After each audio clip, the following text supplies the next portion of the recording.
itu berarti mengundang pelaku-pelaku teknologi yang sekarang masuk ke sustainable atau clean energy atau go green product gitu. Nah, itu akan masuk dengan sendirinya karena kita mengunci kinerja yang baik gitu, kinerja yang tinggi. Jadi mungkin teman-teman konsultan di sini akan atau supplier vendors juga yang memang mainnya ke level sustainability akan sangat akan sangat bergembira lah ya.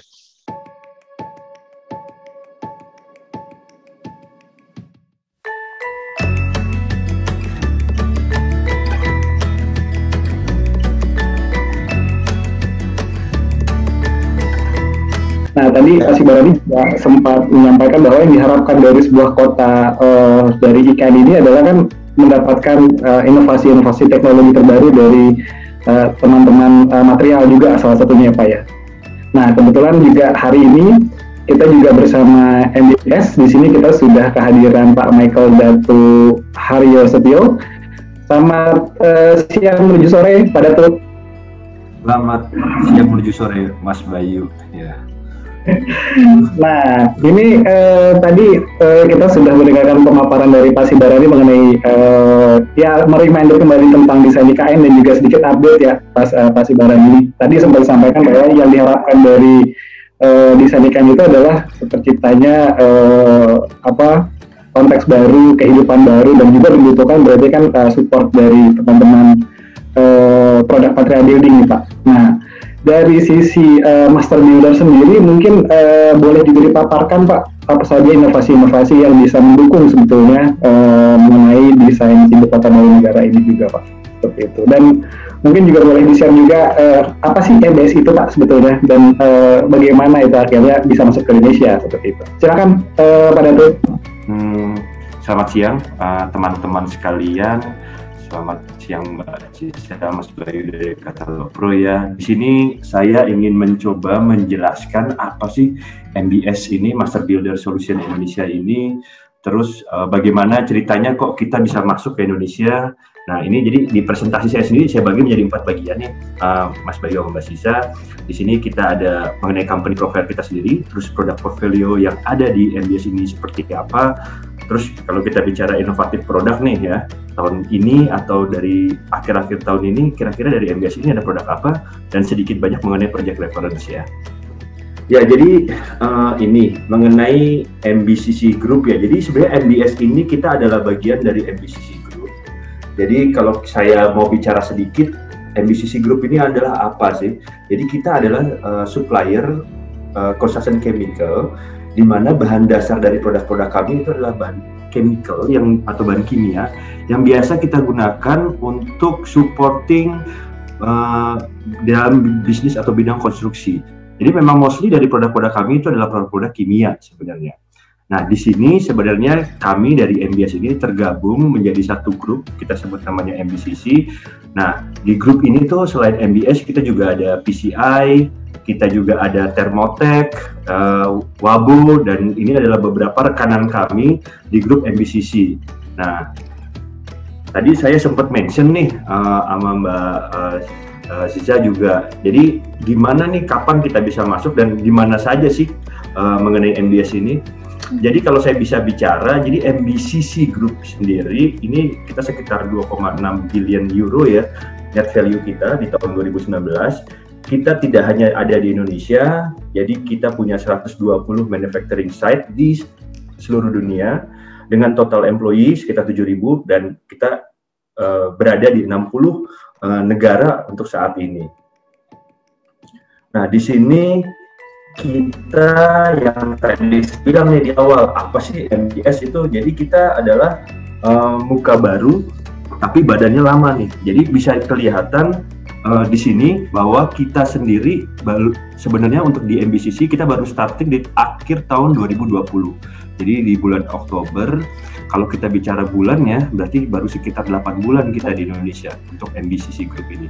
Akan tetapi journey kita tuh sekitar udah 110 tahun nih Mbak. Jadi dari tahun 1909 founding bisnis ini kita sebut namanya Master Builder Teknologi atau MBT. Jadi mungkin kalau yang orang-orang zaman-zaman milenial tuh MBT nggak ada yang tahu Mbak, tapi kalau saya ketemu konsultan atau kontraktor yang udah sepuh gitu, wah saya taunya MBT. Nah, memang pertama kali kita di sini itu terkenal dengan MBT atau Master Builder Teknologi. Nah, baru dari tahun 1920-an, 30-an itu kita pindah masuk ke SKW. Dari SKW ya seperti analoginya seperti gadis menarik sering dilamar ya Mbak ya. Jadi sering kita tuh dilamar sama perusahaan-perusahaan lain. Jadi setelah dari MBT kita pindah ke SKW, SKW kita dibeli lagi oleh Degussa. Degussa, nah sampai di tahun 2010 kita dibeli oleh BASF. Nah itu mungkin terkenal dulu BASF itu chemical company, kita kaset ya. Tapi sebenarnya dia juga punya bisnis itu bisnis construction chemical. Sampai di tahun 2020 kita pindah ke MBCC. Jadi memang kita banyak berganti-ganti perusahaan, tapi produk itu tetap sama, nama produk itu sama, dan mungkin para senior yang sudah ada di bisnis konstruksi sudah sangat mengenal produk-produk dari MBCC. Nah, apa yang kita bisa masukkan di sini atau sektor mana saja yang bisa kita aplikasikan, itu kita ada di sektor komersial, infrastruktur, maupun di residensial housing. Jadi kalau kita bicara di komersial industri, kita tuh bisa mulai masuk dari mulai starting underground-nya, produk-produk kita, sampai waterproofing-nya. Jadi kita ada semua produk yang kita bisa supply. Sama di infrastruktur, baik itu dari betonnya sendiri, sampai concrete protection-nya. Pun di housing, jadi kita juga ada produk-produk seperti perekat keramik, tile fixing. Jadi memang kita cukup banyak ya jenis produknya sendiri. Total di Indonesia kalau bisa dibilang sekitar 200-300 produk varian. Di luar mungkin lebih banyak sampai ribuan, tapi memang yang di Indonesia hanya sekitar 300 produk. Nah, di luar regular produk itu juga kita tetap melakukan atau terus melakukan namanya inovasi. Nah, inovasi ini dibantu oleh namanya R&D site pastinya. Nah, R&D site kita di Asia Pasifik itu ada di Chigasaki, Jepang, dan di Shanghai, China. Itu adalah R&D kita untuk area Asia Pasifik. Meanwhile, headquarter kita jadi di Mannheim, Jerman. Jadi memang murni kita, perusahaan kami ini 100% PMA di MBS ini, di mana headquarter kita ada di Mannheim, Jerman. Nah, tapi kita tahu untuk support bisnis di Indonesia, kita tidak bisa melakukan bisnis dengan melakukan import nih seluruh produk.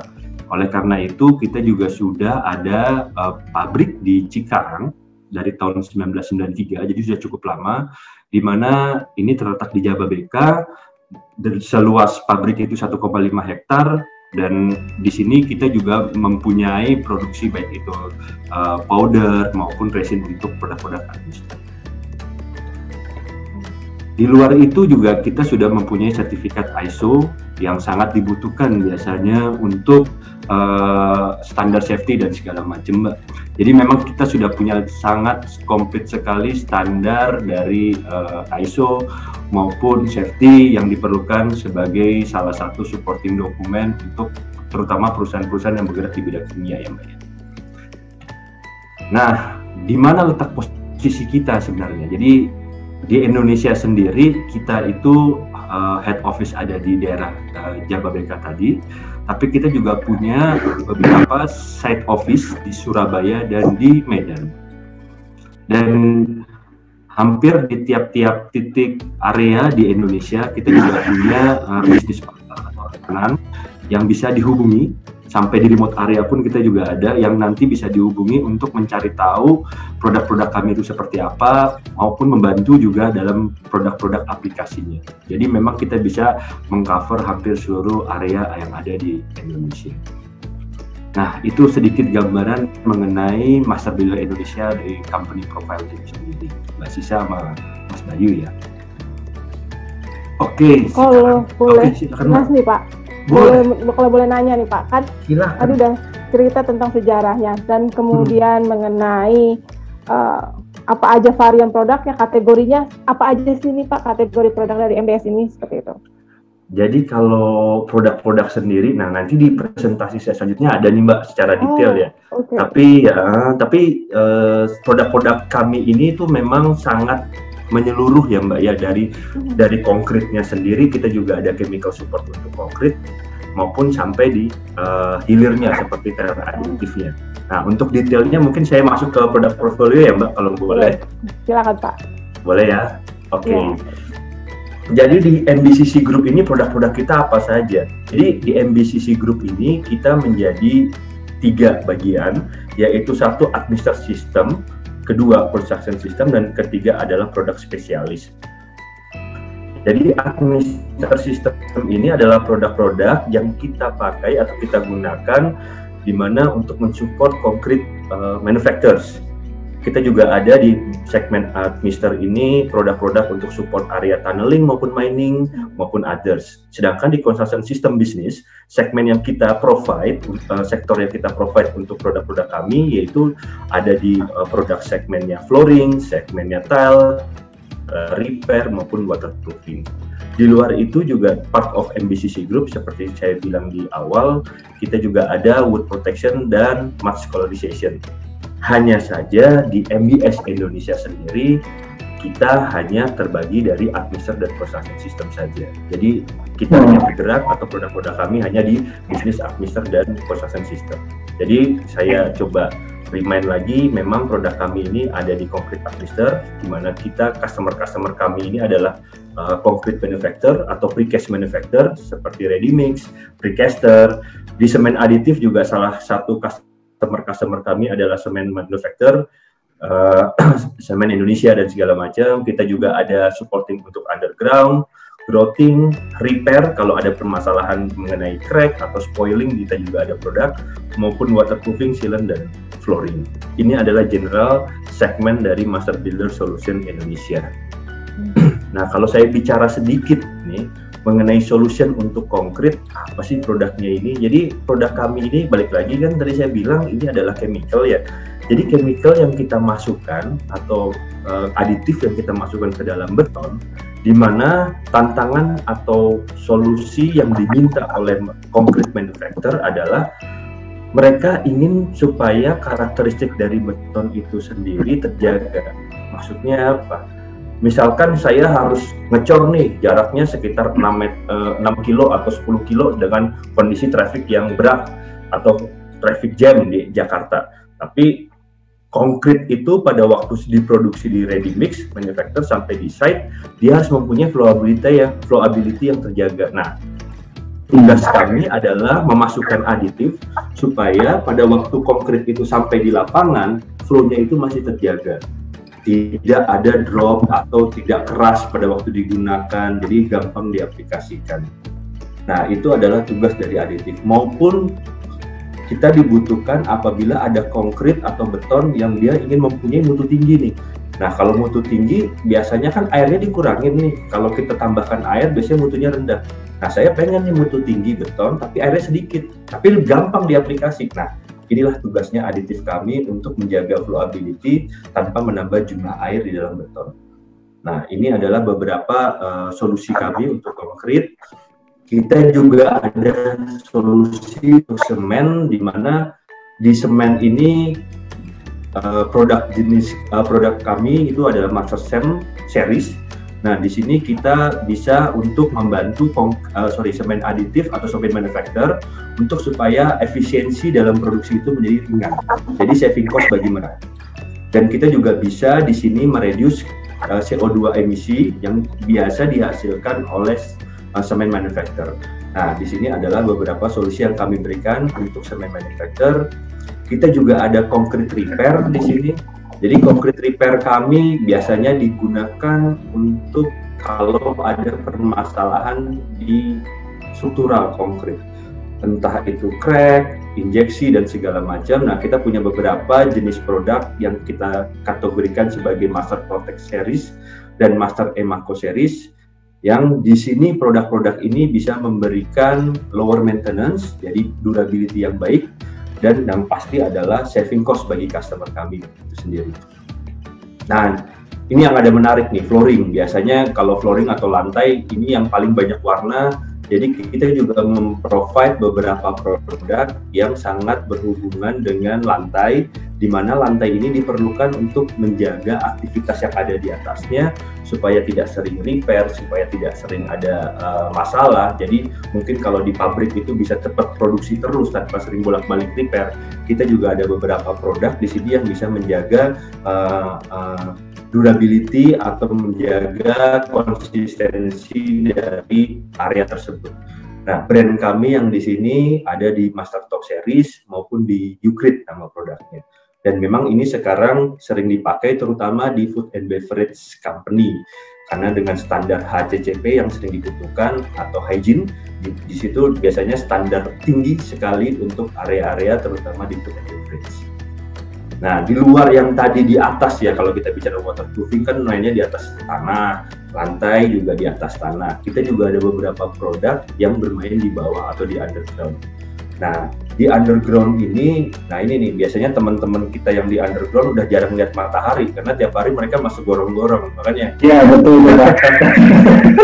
Jadi kalau melihat teman-teman kita yang di underground, kasihan Mas. Masuk itu pagi itu keluar udah ngeliat matahari, keluar udah malam aja. Nah, jadi di underground ini kita punya ada produk Shotcrete, dan di sini produk ini adalah konsepnya kalau kita misalkan drilling di bawah tanah itu kan ada potensi untuk runtuh. Nah, kita perlu ada suatu produk untuk memperkuat lapisan dinding tersebut. Nah, ini juga bisa kita bantu atau kita provide dengan produk-produk yang ada di underground.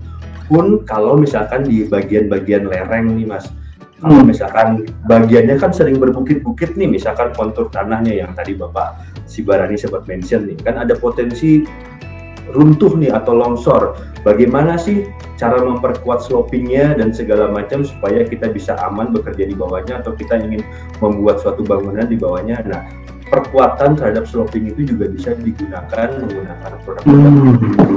Nah, di sini memang kita ada alat tertentu dan konsepnya adalah beton itu pada waktu kita semprot dalam hitungan menit dia langsung keras. Jadi tidak ada namanya menunggu waktu. Jadi benar-benar langsung fast setting kita sebutnya. Jadi nggak perlu ada proses penggalian dulu ya Pak. Jadi memang istilahnya bisa langsung disuntik gitu Pak. Bisa langsung, betul Mas, betul. Jadi tinggal dilihat ini tanah longsor segala macam. Nah, kita tidak perlu sampai harus ketemu di sloping ini, kita bisa melakukan Shotcrete secara langsung di area tersebut dengan tes-tes tanah yang diperlukan sebelumnya ya. Kira-kira berapa tebal dan segala macam. Nah, perlu ada investigasi itu semua. Nah, Pak, sorry, saya jadi tertarik untuk pembahasan. Boleh. Tadi kan bilang pengen dari Master Builder sendiri pasti untuk produk ini gitu Pak ya, khususnya karena perkuatan struktur gitu bawah. Itu kan ada pengetesan Pak. Itu biasanya pengetesannya seperti apa dan akhirnya bisa tahu tanah ini itu memang memerlukan perkuatan dari produk Master Builder Solution yang ini atau tidak, itu seperti apa Pak biasanya akhirnya suggest atau saran dari Master Builder Pak? Ya, jadi sebenarnya kan kalau ditanya nih kira-kira tanah ini atau soil nanti soil stabilization sebenarnya bukan bagian di underground sih Mas, nanti saya ada presentasinya sendiri. Oke. Tapi sebelum masuk situ biasanya memang ada tes-tes yang diperlukan kayak tes SBR, mungkin dari konsultan geoteknik ini udah pada sering nih Mas tes SBR untuk tahu nih karakteristik lantai tanah di bawahnya itu apa aja, lempungnya berapa, segala macam, berapa persen, titik lempungnya berapa meter di bawah tanah. Nah, itu kita perlu data-data itu dan nanti kita diskusi dengan mereka kira-kira perkuatannya di titik-titik mana saja atau semuanya atau cukup titik-titik tertentu. Nah, memang biasanya ada tes-tes seperti itu Mas. Nah, jadi nanti kita perlu memang kerjasama, bukan karena kami sebagai manufacturer ya, bukan as a consultant ya. Jadi memang nanti akan ada kerjasama dengan konsultan teknik yang diperlukan untuk mencari tahu karakteristik dari tanah itu sendiri seperti apa. Oke. Wah seru nih. Silakan Pak dilanjutkan. Thank you Mas Bayu. Nah, di sini saya selain underground, jadi ngeheng ya. Mohon maaf ya. Oke. Di sini saya juga ada solution untuk produk-produk waterproofing di nama produk kami atau di series kami namanya Master Seal nih. Jadi waterproofing ini ya pasti semua hampir tahu ya Mas, produk-produk waterproofing untuk mencegah kebocoran ya. Kebocoran itu kalau di rumah ya dari akibat hujan atau enggak kebocoran yang terjadi kalau ada dam, ada bendungan mereka bocor, perlu ada produk untuk waterproofing, kita juga bisa masuk dalam situ. Nah, saya juga sedikit banyak mau nyinggung mengenai tadi kan ada ini ya dari Pak Sibarani mengenai contoh emission, kira-kira bisa nggak mereduce emisi atau mereduce temperatur dan segala macam. Ya, di waterproofing ini kita ada satu produk yang sangat unik ya. Nah, mungkin saya tidak ada di presentasi ini, mungkin saya bisa sampaikan sekarang. Itu nama produknya itu Master Seal 6100 FX. Jadi di sini dia bisa untuk mengurangi greenhouse emission sampai 70%, di mana sekitar 1,7 million CO2 bisa direduce, dan kalau kita aplikasi produk ini, suhu yang ada di dalam bangunan tersebut bisa berkurang 10-20 derajat Celcius. Jadi kalau rumah mau pasang ini Mas, mau hemat AC gitu kan ya, nah bisa nih pasang ini di atap, dia bisa mereduce suhu sampai 10-20 derajat Celcius. Oh. Jadi berarti termasuk green produk berarti ya Pak? Karena betul Mbak. Ya. Betul. Jadi memang dia anti UV ya. Jadi dia bisa atau UV reflektor ya. Jadi memang kita juga ada dan itu masuk dalam kategori produk itu waterproofing. Nah, di sini juga kita ada grouting produk. Di grouting produk ini apa? Mungkin buat orang awam nih, grouting ini apa? Jadi sebenarnya dia dipakai biasanya untuk di bawah-bawah mesin, atau nanti saya juga ada presentasinya atau slideshow-nya mengenai kalau misalkan itu di wind turbine atau wind tunnel dan segala macam, dia butuh misalkan mesin itu atau di mesin-mesin berat dia bergetar, ada dynamic load. Nah, produk-produk grouting ini yang biasa untuk mengisi celah atau mensupport dukungan terhadap mesin-mesin tersebut. Nanti juga ada salah satu beberapa reference kita di project reference yang mungkin nanti kita bisa bicara sedikit mengenai grouting produk ini. Nah, itu sedikit secara gambar itu adalah standar atau general produk portfolio kita ya, yang biasa atau dipakai oleh market. Jadi hampir semua orang mungkin udah tahu.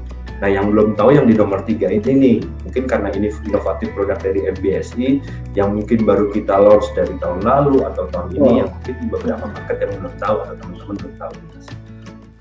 Wah, ini bakalan seru nih pas ini, karena ini masih relate dengan tadi pembahasan Pak Sibarani, Pak Datin. Oke, ya. Saya coba masuk ya Mas ya di inovatif produk MBSI. Nah, ini yang lagi baru nih Mas buat kita. Jadi kita sebut namanya geopolymer concrete. Jadi kalau misalkan buildingnya sebenarnya komponen apa sih yang sering dipakai atau komponen utama dari bangunan itu sendiri? Pasti kan bangunan building, mau itu komponen utamanya apa? Semen itu sebenarnya mempunyai tingkat CO2 yang cukup tinggi sekali kita produksi semen itu. Jadi hampir 1 ton CO2 itu dihasilkan untuk 1 ton semen produksi. Itu cukup banyak. Nah, oleh karena itu kita mempunyai inovasi bagaimana membantu untuk mengurangi kondisi ini. Oleh karena itu dari MBS kita munculkan suatu produk kita sebut sebagai geopolymer concrete. Jadi kita bisa membuat suatu beton tanpa menggunakan semen sama sekali. Nah, apa produknya, apa isinya? Jadi sebenarnya di konsep geopolymer semen ini kita benar-benar zero semen, tidak menggunakan semen sama sekali, tapi kita bisa membentuk beton. Jadi kita cukup menggunakan agregat. Betul Mas, dengan kekuatan yang sama. Seru nih. Jadi kita cukup menggunakan agregat ya. Kita menggunakan namanya GGBS atau slag. Biasanya ini residu dari pabrik-pabrik besi Mas. Di Indonesia kan banyak nih pabrik besi nih. Nah, biasanya mereka ada tuh namanya residu-residu itu. Nah, residu ini tuh biasanya cuma ditumpuk aja Mas, dan itu bisa ya karena halus ya, dia bisa terbang ke mana-mana dan itu jadi waste. Nah, kita bisa menggunakan itu sebagai campuran. Dan kita juga ada namanya fly ash atau abu terbang. Nah, fly ash ini juga balik lagi, ini residu. residu dari mana? Dari tambang batu bara. Indonesia tuh paling terkenal kan tambang batu bara. Nah itu tuh residunya banyak sekali, dibiarkan malah merusak lingkungan di situ. Jadi kita mengambil residu-residu itu, kita kombinasikan dengan agregat, batu aja mas, tambah air, tambah aktivator. Ini salah satu chemical kita juga, itu oxidate di sini. Terus kita tambahkan namanya geopolimer dispersan. Ini seperti polimer ya mas ya. Jadi kalau kita gabungkan semuanya ini, jadilah beton konkret tanpa semen sama sekali. Nah, dan ini dari waste yang tadi hasil apa namanya finish good yang sudah ada gitu Pak ya. Betul. Jadi dari batu bara atau dari biji besi yang lagi diproduksi, nah kan banyak waste tuh mas. Nah kita manfaatin itu, kita olah dan akhirnya menjadi beton dengan kekuatan yang hampir setara dengan beton ataupun konkret. Wow. Jadi memang benar-benar kita bicara go green dan kita bisa saving CO2 atau emisi yang cukup tinggi di sini. Ini mengenai konsep geopolimer konkret ya secara general. Nah kita juga ada nih salah satu teknologi namanya injection dan ground consolidation. Jadi sering nih mas ya kalau misalkan kita dengar nih tiba-tiba rumah itu runtuh atau jatuh atau turun ke bawah. Kenapa? Karena lantainya ini, bukan lantai ya, tanahnya itu tidak support ya. Awalnya mungkin pas dia lagi musim kering dia keras nih, pas musim basah banyaknya air masuk ke dalam dia jadi lempung. Dan kalau memang di tanah itu tidak didesain atau konturnya memang seperti tanah lempung atau tanah rawa, itu kan susah sekali. Nah itu kondisi-kondisi ini sering terjadi nih. Nah, kita ada satu produk, kita sebut namanya injection underground. Nah, ini ada contoh-contoh ininya mas konsepnya. Jadi, kita mapping area-area itu, mana tanah rawa atau tanah-tanah yang lembab atau kadar airnya tinggi, kita mapping dan kita put injection. Nama produk kita adalah Masterlock MP358368 ini, polyurea base. Kita injek, jadi fungsinya adalah dia mengisi pori, membuat foam di dalam tanah. Jadi pori-pori tanahnya itu langsung terisi dengan foam ini. Dan uniknya dari produk ini, mau di dalam tanah itu banyak airnya segala macam tidak berpengaruh, karena dia bisa bereaksi dengan air. Jadi mau tanahnya itu lembek, tanahnya itu ada misalkan airnya itu air rawa atau seperti apa, dia tetap bisa bereaksi dan dia bisa membuat foam di bawah tanah sehingga dia meningkatkan daya dukung tanah itu sendiri. Nah, jadi memang kita perlu analisa di titik-titik mana, karena belum tentu semua tanah itu perlu di strengthening atau diperkuat kan ya Mas ya. Jadi mungkin untuk meng-saving cost juga, di poin ini aja Pak kita tambahkan mengenai injeksi ini atau di titik ini aja. Nah, itu nanti kita akan diskusi, nah kita baru injek segala macam dengan metode injection ini. Sebenarnya konsep produk ini ada di underground, tapi kita coba elevated, kita bawa ke permukaan, dan di tanah-tanah setahu saya daerah Sumatera atau tanah-tanah yang rawa seperti itu sering menjadi challenge bagi mereka untuk membuat bangunan di atasnya. Biasanya itu tanah-tanah yang kalau hujan itu jadi ini ya Mas ya, jadi rawa, lumpur, pas kering keras. Hujan, lumpur lagi, kering keras. Nah di area-area itu kita bisa menggunakan. Berarti ini kan pasti mungkin R&D-nya melalui MBS Eropa mungkin Pak ya. Betul. Tadi kan Pak Dato sempat sampaikan bahwa kualitas airnya pun sebetulnya tidak mempengaruhi ini kan Pak. Betul. Karena kita tahu sendiri, kita tahu bersama kualitas air tanah di Indonesia tuh cukup berkapur tuh Pak, khususnya di daerah ya Sumatera atau Kalimantan gitu kan, bergambut. Berarti itu nggak terlalu isu berarti, malah ini jadi solusi untuk. Betul. Jadi sebenarnya itu, ya, Pak? Betul Mas. Jadi posisinya yang ditakutkan tuh airnya apa sih? Airnya kan mengandung asam ya Mas ya. Karena asam itu kan takutnya kan menjadi masalah. Nah, karena kita biasa main di underground ya Mas ya. Jadi kalau di underground itu air di bawah itu kan kena mineral, kan di bawah tanah itu banyak mineralnya Mas ya, mineral tertentu. Nah itu kan air kalau kena mineral itu kan bisa berubah dari sifatnya netral menjadi asam maupun basa. Jadi memang kita sudah biasa ketemu air seperti itu. Jadi oleh karena itu memang ide awalnya ini dari produk-produk underground yang kita bawa, mungkin di permukaannya itu ada beberapa poin yang mungkin kita bisa pakai di sini. Nah itu sih konsep dasarnya sih seperti itu sih Mas. Nah di luar itu, nah ini salah satu produk baru kami juga, kita sebut sebagai Master Seal 7000 CR. Jadi kita menginvented satu chemical baru Mas, Zolutech namanya. Jadi kalau misalkan ini udah dipatenkan Mas, namanya sama kita. Jadi kalau ada yang mengaku-ngaku, saya juga punya Zolutech, mohon maaf saya udah patenkan di Zolutech. Jadi Zolutech ini jenis chemical baru dari kami, di mana dia ini mempunyai unik teknologi ya, jadi unik konsep di sini. Nah dari chemical jenis ini kita sudah menghasilkan beberapa produk varian. Nah salah satunya adalah 7000 CR. Nah 7000 CR ini kita pakai di mana? Nah ini biasanya ini kita salah satu target market kita adalah wastewater treatment plant. Jadi kalau misalkan baik itu perumahan atau building atau gedung Mas, kan mereka juga punya penyimpanan air bersih, mereka juga ada penyimpanan air kotor kan, baik itu bangunan.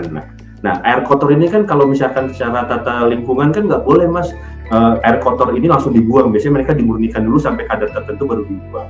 Dan di air kotor ini juga bisa bermacam-macam nih, ada bakteri, ada chemical tertentu yang dipakai di atasnya.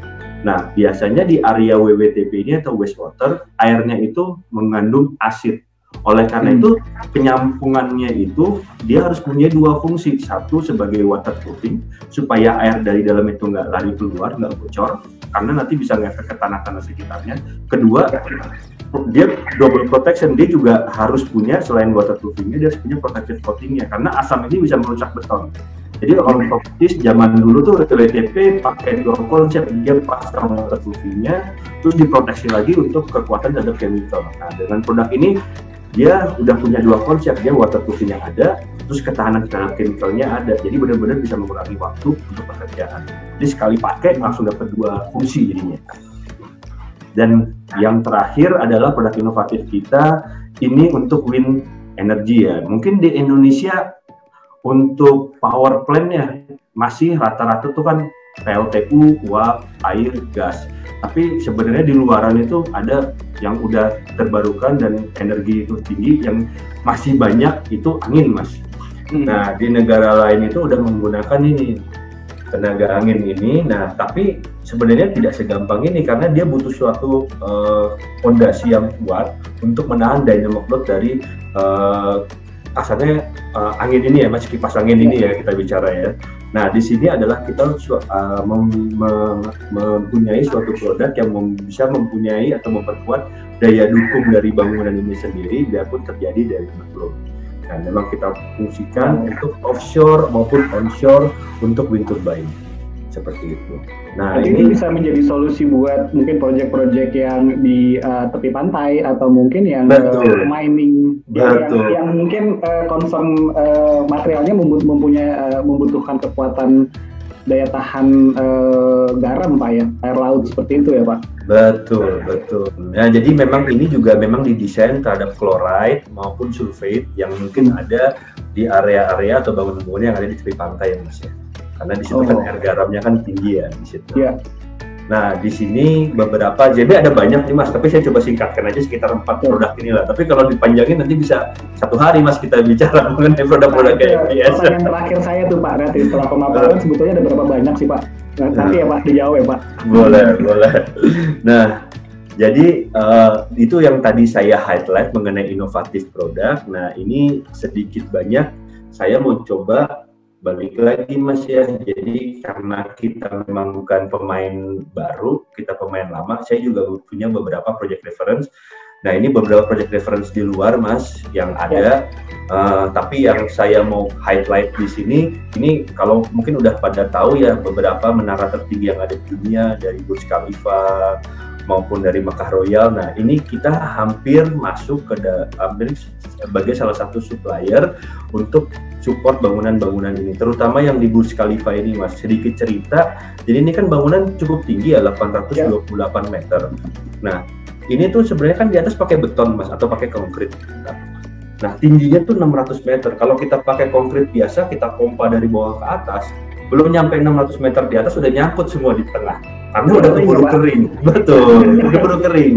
Jadi produk kita pada waktu itu kita di-challenge sama mereka, bisa nggak untuk menyediakan suatu aditif untuk menjaga flowability sehingga kita masih tetap bisa pompa setinggi 600 meter secara vertikal. Nah, challenge itu kita keluarkan, kita terima dan kita keluarkan namanya produk master premium, di mana dengan komposisi air yang sudah ditakar, karena tidak bisa menambahkan air banyak ya, mengurangi strength, kita bisa menjaga flowability, ditambahkan aditif, jadi 600 meter itu konkret ditarik dari bawah ke atas, tidak ada masalah, sampai 600 meter secara vertikal ke atas. Ini menjadi salah satu iconic project kami, dan ini juga, kita juga ada videonya sendiri, malah dari step awalnya bangunan ini berdiri sampai dia jadi, di mana produk kami berperan, dan itu juga ada. Nah, di luar reference yang kami punya di luar Indonesia, kita juga ada beberapa reference lokal yang cukup ikonik. Nah, ini salah satu reference kita, Mandara Toll Road. Mungkin Bali, Pak, ya? Banyak orang bilang, ya yang di Bali nih Mas, kalau ke Bali kan, orang bilang sekarang mah tol tepi pantai mah udah banyak, apa yang menarik? Yang menariknya adalah ini, setahu saya adalah tol tepi pantai yang ada di Indonesia, di mana dibangun tahun 2012 atau 2019 atau 2019 kayak gitu, di mana itu sangat jarang sekali kita bisa melakukan atau melakukan pekerjaan konkret di tepi pantai, karena dengan kondisi yang sangat ekstrim ya, chloride dan sulfat ini sangat tinggi. Jadi kita harus bisa menggunakan suatu aditif yang bisa memperkuat beton terhadap serangan chloride dan sulfide. Nah, challenge itu kita accept, kita keluarkan beberapa produk, di mana di sini menjadi salah satu mungkin tol pertama yang melewati laut, dan sampai sekarang setahu saya kalau kita lewat situ masih sustain ya Mas ya, masih aman ya, berarti produk kita berfungsi dengan baik dan benar itu Mas. Jadi tol Mandara ini. Kita juga ada di Terminal 3 Soekarno-Hatta yang baru nih. Bagaimana kita ngasih solusi pada waktu itu dengan beberapa produk kita. Balik lagi, karena di area ini mereka butuh suatu produk yang bisa menahan si water attack ya. Kita keluar dengan beberapa produk ini, terutama untuk area runway. Dan ini patung Garuda Wisnu Kencana Mas, yang cukup ikonik sebenarnya. Nah, ini kan sebenarnya dari perunggu nih. Dari perunggu. Nah, waktu itu banyak ada challenge juga, bagaimana kita bisa mewaterproofing bangunan ini nih. Bukan dari konkret tapi dari perunggu, karena kita butuh suatu proteksi untuk waterproofing. Nah, kita juga accept challenge itu. Kita menggunakan Master Seal 555 dan beberapa produk aditif untuk membuat bangunan konkret di bawahnya. Dan so far sih ini masih berjalan dan diterima, dan itu cukup challenging bagi kita karena dengan uniknya statue yang berliku-liku ini, yang berkelok-kelok ya Mas ya, tapi kita harus bisa provide suatu proteksi terhadap waterproofing di situ. Nah, ini beberapa another project reference kita. Nah, yang tadi mungkin Pak Sibarani dapat, wah saya tuh pengen adanya di kota yang baru, roof garden segala macam. Kita ada nasi roof 3000. Nah, jadi kalau kita sudah menggunakan produk ini nih Mas Bayu, misalkan di rumahnya mau bikin roof garden nih, nanam pohon mangga. Pohon mangga kan punya akar nih Mas, tembus ke bawah nih. Nah, produk ini bisa menahan penetrasi dari akar tanaman itu, baik akar tunjang maupun akar tunggang ya. Jadi dia bisa menahan penetrasi akar karena dia punya flexibility yang tinggi. Jadi tidak perlu takut dari proteksi waterproofing ini, kasih tanah, tanam pohon, pasti aman seperti itu. Nah, yang menarik juga, kita juga ada beberapa produk epoxy untuk carport, dengan ya mungkin carport udah sering ya dilihat di mall-mall ya, warna-warni. Ada produk lantai juga anti statik, jadi dia produknya ini bisa absorb adanya listrik statis, jadi biarpun ada listrik statis langsung diabsorb, bisa lariin ke ground. Jadi udah seperti lantai pintar gitu Mas, untuk bisa mengeluarkan listrik statis yang ada di dalam tanah, yang ada akibat gesekan yang ada di atas. Ya, dan ini waterfall MV itu ya Pak ya? Iya, betul, anti statik ini Mas. Jadi kita sebut namanya anti statik, MF anti statik. Nah, yang challenge juga adalah ini, pada waktu kita dapat challenge di Python, di mana bagaimana kita bisa merepair dengan posisi struktur yang ada di dalam laut. Oleh karena itu kita accept challenge-nya, kita keluarkan, kita propose dengan produk namanya Masterflow 788. Jadi memang produk ini bisa diaplikasikan biarpun itu di dalam air. Semen base ditambah sedikit polimer dan itu bisa diaplikasikan di dalam air dan bisa kering. Oleh karena itu pada waktu aplikasi juga pakai penyelam ya, sama seperti case ini di area splash zone, di mana nih kalau lihat semua bangunan strukturnya udah pada sompal atau rusak. Nah, kita butuh untuk perbaikan. Nah, ini kan kita nggak bisa nyuruh air laut, oke ya, keringin dulu air laut baru kita kerjakan. Mau nggak mau kita kondisi dalam kondisi basah. Ya itu, kita menggunakan produk ini. Nah, dan beberapa proyek-proyek yang lain yang kita punya yang ada, dan ini hanya sedikit dari beberapa list project reference kita, Mas. Saya jadi ada pertanyaan, Pak. Tadi kalau lihat dari project reference-nya si MBS itu kan betul-betul tinggi pencakapan gitu, Burj Khalifa yang di atas normal lah gitu, dan di Indonesia ada yang di GWK. Nah, tadi kan isunya adalah kalau misalnya yang dibutuhkan adalah material perkuatan yang bisa sampai ke atas. Nah, tapi kalau sampai ke atas itu kan diharapkan set, Pak. Nah, biasanya gedung yang tinggi itu kan butuh juga fleksibilitas untuk angin, seperti itulah ya, Pak. Nah, itu gimana Pak akhirnya MBS tuh menggabungkan antara perkuatan tapi tetap fleksibel gitu, Pak? Ya, sebenarnya kan bangunan itu kan dari konsultan udah didesain, Mas ya. Pada waktu setahu saya bukan konsultan nih Mas, tapi setahu saya setiap konsultan itu udah mendesain dengan kekuatan sekian, udah memperhitungkan dari gempa, dari angin. Jadi mereka sudah ada desain dengan struktur sekian MPa, bawahnya Bapak provide. Nah, ini tolong bisa disesuaikan dengan desain kami. Nah, kita mengikuti sebenarnya desain dari konsultan, Mas. Jadi memang kita dari manufacturer, kita mengikuti desain konsultan. Mungkin di situ adalah yang challenge yang diberikan adalah, oke, ini desainnya seperti ini, tapi environment-nya kayak gini nih. Suka nggak suka harus dikerjain. Tapi saya butuh seperti ini, tapi kondisi lapangannya seperti ini. Silakan jalanin. Nah, ya itu yang kadang-kadang kita garuk-garuk kepala dulu, pikir, discuss dengan R&D, kira-kira produk apa nih yang cocok. Nah, itu sih pasti challenge. Wah, Pak Asibani, berarti MBS bisa di-challenge, Pak. kita terima challenge, Mas. Iya. Ya justru menurut saya dengan adanya istilahnya Master Builder Solution ini, saya jadi merasa nyaman gitu atau tenang gitu, karena challenge-challenge yang ada di lapangan itu nyata ya, dan kita pikir kalau dengan menggunakan produk itu waduh berat deh gitu, nggak bisa hinder. Kan yang selalu dicari oleh oleh kontraktor atau dengan developer itu adalah biaya, waktu, kualitas gitu kan, dan nggak bisa dapat tiga-tiganya biasanya. Ya kalau istilahnya teman-teman di PUPR, tiga-tiganya harus bagus Pak, kualitas bagus, harga murah, waktunya cepat.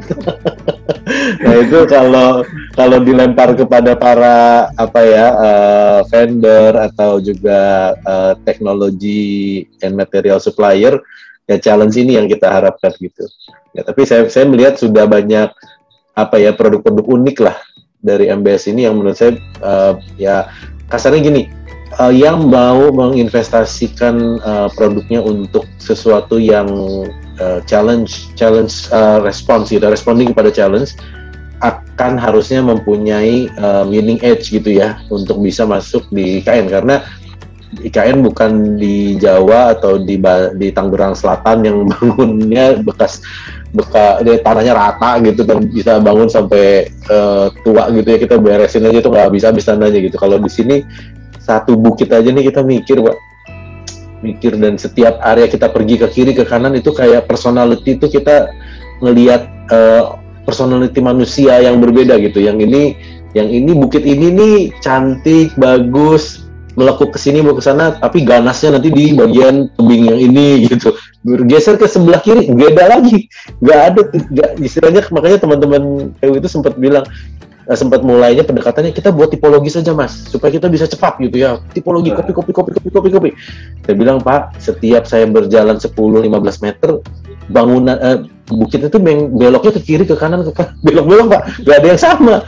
We cannot do cut and pasting job di sini. Jadi makanya solusi inovatif, kemudian technological advancement atau research based produk seperti ini saya sangat welcome sih Pak, sangat cocok. Iya. Ya jadi memang kalau challenge kita ya selama ini Pak, sebenarnya memang betul kata Bapak, kita terlalu Jawa sentris, di mana mungkin struktur di Jawa itu udah solid ya Pak ya, beda sama di daerah-daerah lainnya, Sumatera dan segala macam. Memang banyak sekali environment challenging itu di daerah-daerah luar Jawa sebenarnya. Dan memang akhirnya balik lagi setuju saya, selalu permintaannya Pak, produknya bagus tapi harganya juga harus bagus. Nah akhirnya kita bilang oke, jadi memang kita harus mapping. Kadang-kadang memang masalah itu tidak di semuanya, kalau langsung digeneralisir semuanya kosnya jadi tinggi dasarnya. Kita harus mungkin di titik-titik ini saja. Nah itu yang nanti mungkin bisa lebih ke arah cost wise. Itu saja sih Pak. Betul. Di sini kita break dulu mungkin Pak Datu dan Pak Sibarani, karena di kolom chat sudah banyak sekali pertanyaan-pertanyaan dari teman-teman atau Bapak Ibu yang hadir kali ini, dan kita langsung bacakan saja. Jadi kita sudah masuk segmen membacakan pertanyaan-pertanyaan di kolom chat. Nah ini biasanya akan dibacakan oleh Mbak Ziza. Silakan Mbak Ziza. Pertanyaan dari Pak Justinus Matoyo tadi seperti dibacakan juga mengenai konsep kawasan ibu kota baru didesain nyaman dan sampai berapa tahun Pak? Mengingat dengan bertambahnya pusat kegiatan di ibu kota tentu akan bertambah juga jumlah jiwanya nanti. Ya. Karena tidak menutup kemungkinan akan bernasib seperti Jakarta juga Pak. Jadi kita sudah melakukan skenario urban growth gitu ya. Jadi satu hal yang tidak diskenariokan di kota-kota di Indonesia itu adalah kita tidak memprediksi kepadatan, kita tidak jaga kepadatan gitu. Nah, kita memang tidak mau pendekatannya menyebar ya, jadi daerahnya dibuka terus tapi dibangunnya cuma 1-2 lantai. Kita sudah membuat pembangunan yang sangat istilahnya kompak gitu ya. Jadi hijaunya 70% Mbak, 70% itu daerah hijau. Terbalik kalau di Jakarta itu 70% daerah terbangun, atau hijaunya malah tinggal tersisa. Jakarta itu sisanya tinggal 9%. 9% termasuk kuburan loh. Kuburan dan ruang terbuka hijau di Jakarta itu seperti itu. Jadi kita nggak punya taman, nggak punya apa yang gede-gede. Di sana terbalik, kita hanya membangun di 30%-nya saja. Artinya hijaunya lebih banyak, kotanya hanya 30%. Nah 30% itu dibangun dengan ketinggian 10-12 lantai, supaya bisa mendapatkan jumlah orang yang cukup optimal, yang kita anggap 1,8 juta untuk daerah sebesar Jabodetabek. Itu sebetulnya sangat rendah density-nya. Jabodetabek kita itu kalau Jakarta doang 11 juta ya Mbak. Jabodetabek itu 35 juta loh gitu loh. Ini kita hanya bangun, kalau termasuk Balikpapan pun gitu ya, itu paling 3-4 juta. Jadi maksudnya we are building a very sensitive city. We are not doing too overdevelopment. Kalau sampai ekonomi, dan kita perhitungkan, karena ini bukan pusat ekonomi seperti Jakarta, kita tidak memindahkan pusat bisnis Indonesia ke Balikpapan atau ke Pasir Penajam, bukan. Kita memindahkan pusat pemerintahannya saja. Di dalamnya ada fungsi-fungsi tambahan seperti belajar, fungsi teknologi, fungsi riset, fungsi kesehatan, tetapi itu mendukung pemerintahan, bukan mendukung seperti kayak kita Jakarta, membuat Jakarta baru di sana. Jadi proyeksi penduduknya pun kita lakukan dengan cara yang sangat baik ya, dengan teliti dan antisipatif, karena kan belum ada apa-apanya di sana. Jadi kita buat daya dukungnya berapa sih maksimumnya. Kalau memang daya dukungnya hanya bisa 2 juta, ya udah jangan lebih dari 2 juta. Itu kan seharusnya kota-kota di Indonesia lakukan kan. Kalau memang udah nggak bisa, ya pindah ke tempat lain, bikin kota baru, itu bisa yang baik. Pindahkan juga pusat-pusat kegiatannya supaya tidak ngumpul di satu tempat. Ini moga-moga bisa menjadi satu best practice kita gitu, supaya nggak lagi mengulang kesalahan Jakarta. Kira-kira gitu sih. Baik, terima kasih Pak Sibarani. Semoga cukup menjawab Pak Yoyo jawaban dari Pak Sibarani. Baik, saya lanjutkan berikutnya pertanyaan dari Pak Arman Said. Beliau izin bertanya, terkait dengan perencanaan kota untuk ibu kota baru ini kan didesain sejak awal sebelum kota itu ada, yang mana didesain dengan penetapan konsep zoning ruang, sirkulasi dan pemanfaatan lahan, serta penataan bangunan yang sudah direncanakan sedemikian rupa. Lalu bagaimana idealnya untuk merencanakan kota yang sudah terbentuk atau yang sudah ada sejak lama, terutama untuk bisa mencapai most livable city? Ya, ini pertanyaan yang bukan bukan di IKN kita lah ya. Kalau di IKN kita kan kita mulai dari nol, kita mendesain. Terus terang kami cukup galau juga gitu ya, karena kota baru itu cenderung tidak livable.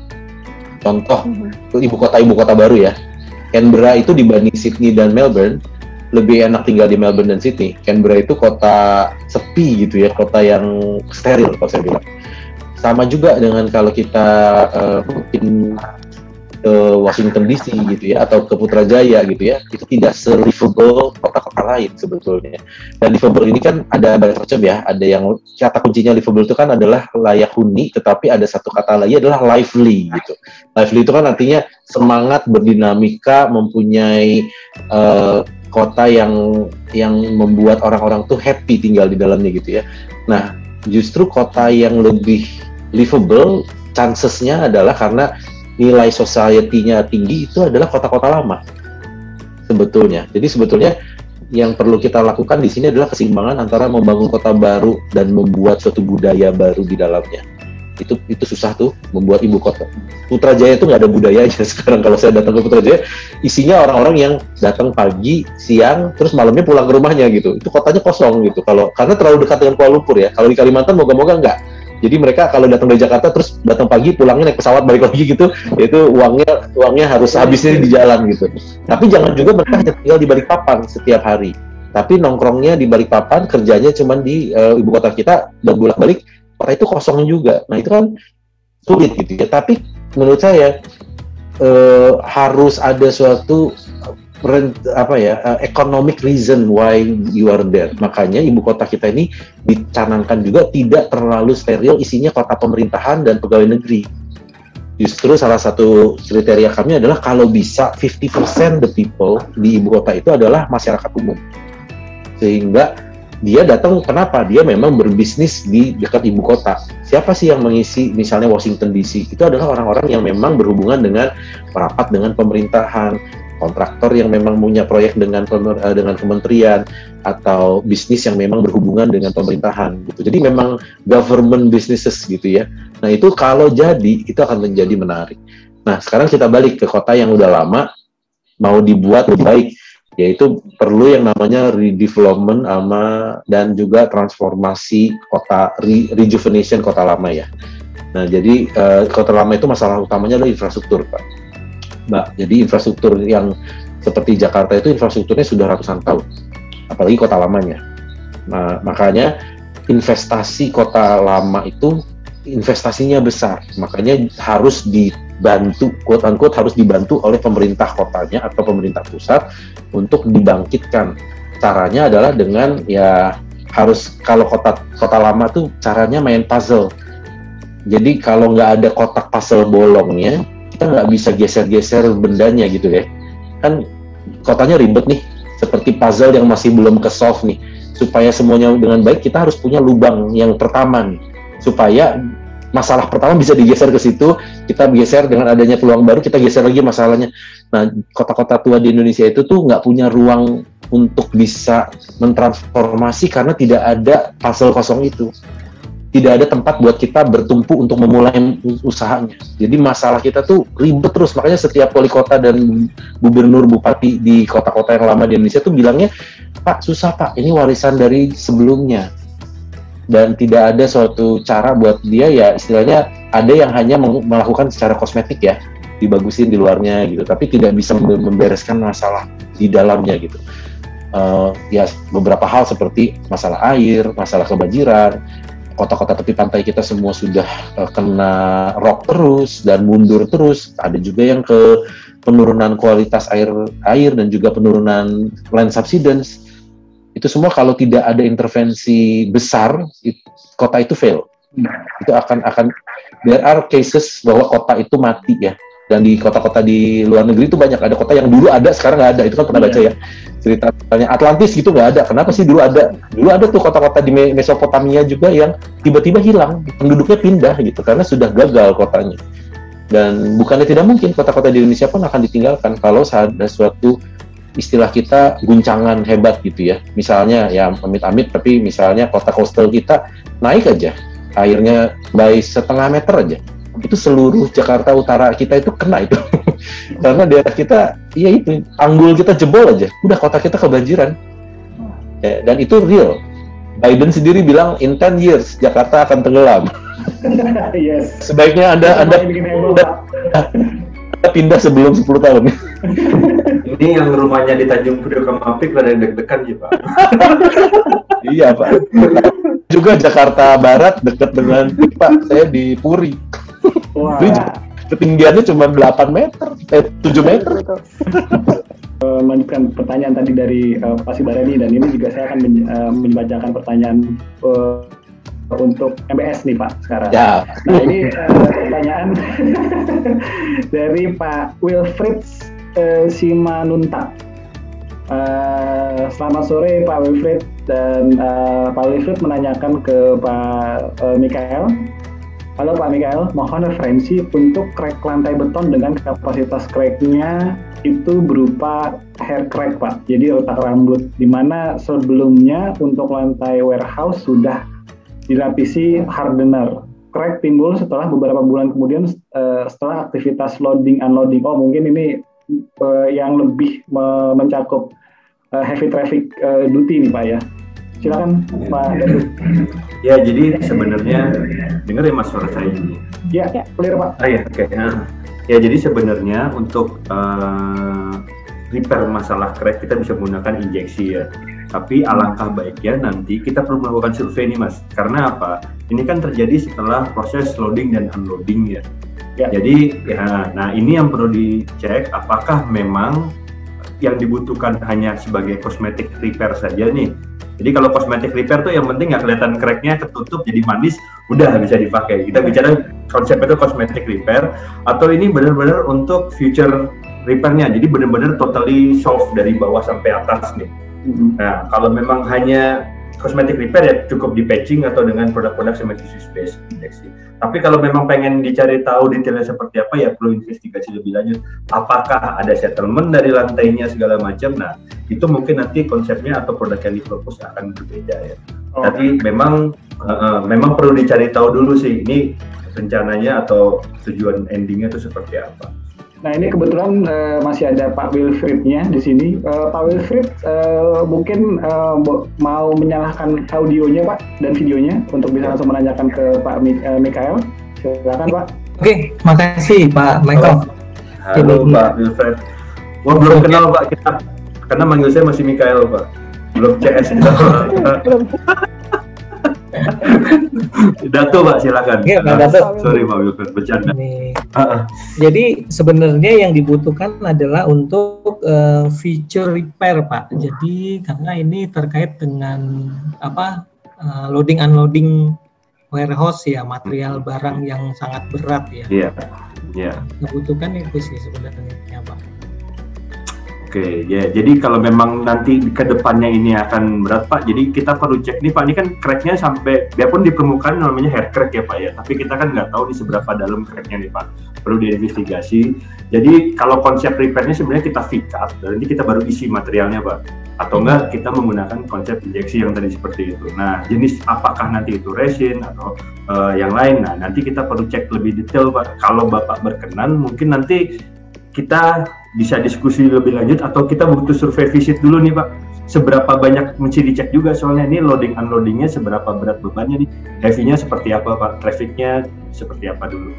Itu Pak Wilfried. Oke. Iya. Nanti saya Boleh silakan Pak diinfo nanti biar kita bisa follow up lebih lanjut. Ya, jadi untuk pertanyaan kedua Pak Wilfried menanyakan untuk produk geopolimer konkret, apakah nilai koefisiennya bisa disesuaikan pada dengan kebutuhan koefisien baton yang diinginkan K150, K250, K350 dan seterusnya Pak. Ya, boleh menjawab ya Mas ya, itu sangat bisa Pak Wilfred, betul ya. Jadi kita bisa desain itu beton sesuai dengan kebutuhannya. Jadi konsepnya kan kalau tadi saya sempat mention di depan, komponen utama atau komposisi utama kan ada agregat, ada slag, ada fly ash ya. Jadi memang kita bisa atur berapa komposisi, apakah 50-50 antara fly ash dengan slagnya atau lebih tinggi fly ashnya seperti apa. Dan kita selain dari compressive strength sendiri, kita juga bisa melakukan tes mengenai flexural strength-nya. Kadang-kadang kan di beton nggak cuma dari compressive strength-nya aja Pak. Di beberapa poin juga perlu tes flexural strength-nya seperti apa. Nah itu bisa dilakukan karena memang karakteristik dari geopolimer konkret ini dia harus bisa menyerupai karakteristik dari beton, baik itu dari strength-nya maupun dari flexural.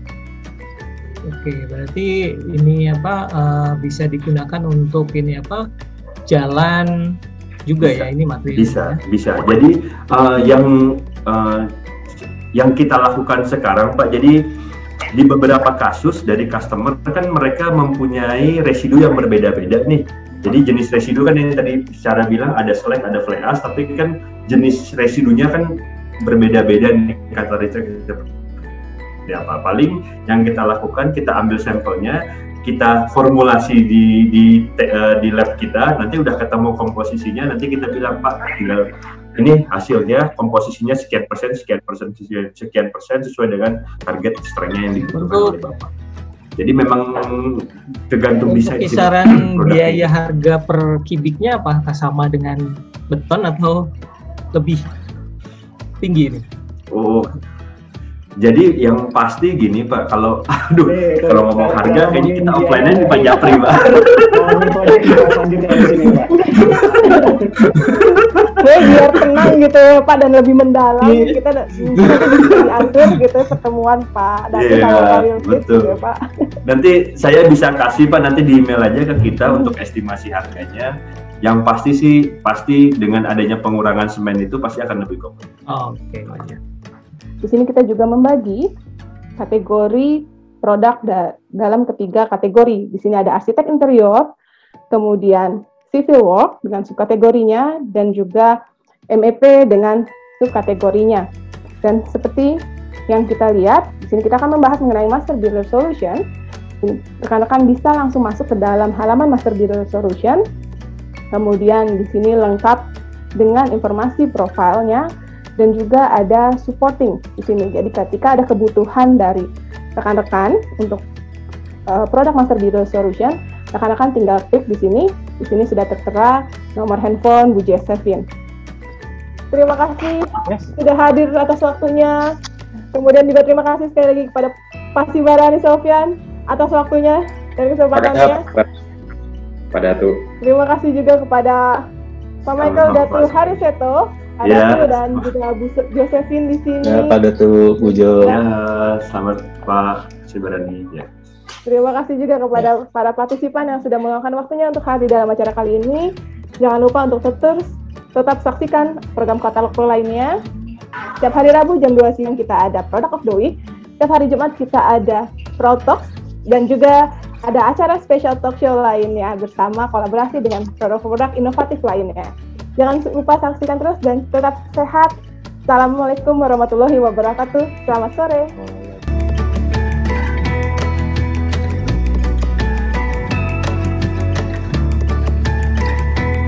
Go Pro, ini katalog Pro.